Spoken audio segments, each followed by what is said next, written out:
Good day everyone. So, beautiful day, beautiful weather. Pili na ko ni na lugar. Maka-test drive ko dire. Mag-speed man ko or unsa ba tong buhaton. Safe na siya kay dili kayo crowded. Basan pag inyo na naman, inagipunta kay naman gapoy gapuyo dire ng mga taga-province or the CB1000 Cafe Neo. Tara, atong slipon na.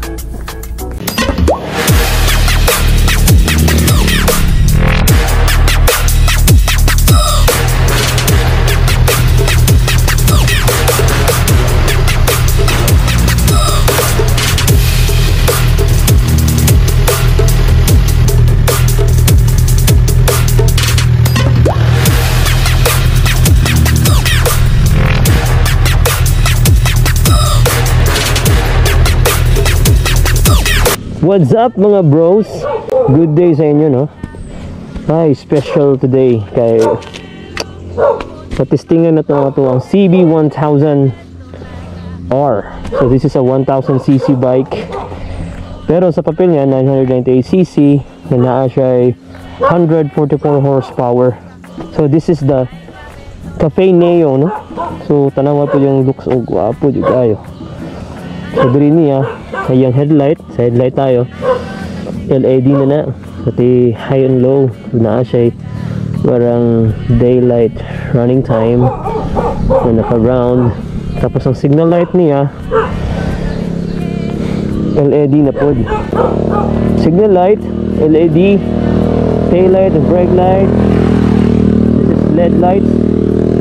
Kasi yung gulong na siya sukod ng 190 55 17 20/70 17.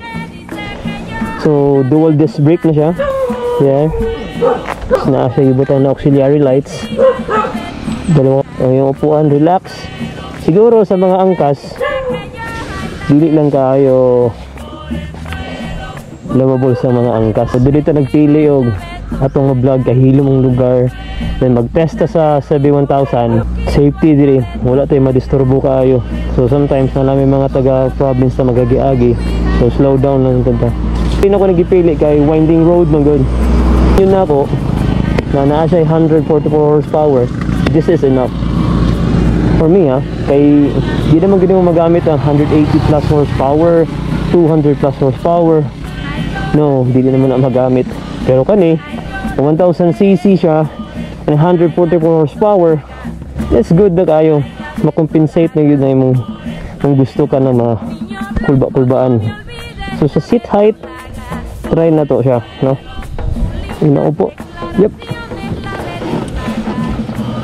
So ako height 5'7", hindi gaanong tiptoe, yan. Saka sa handling, very relaxed.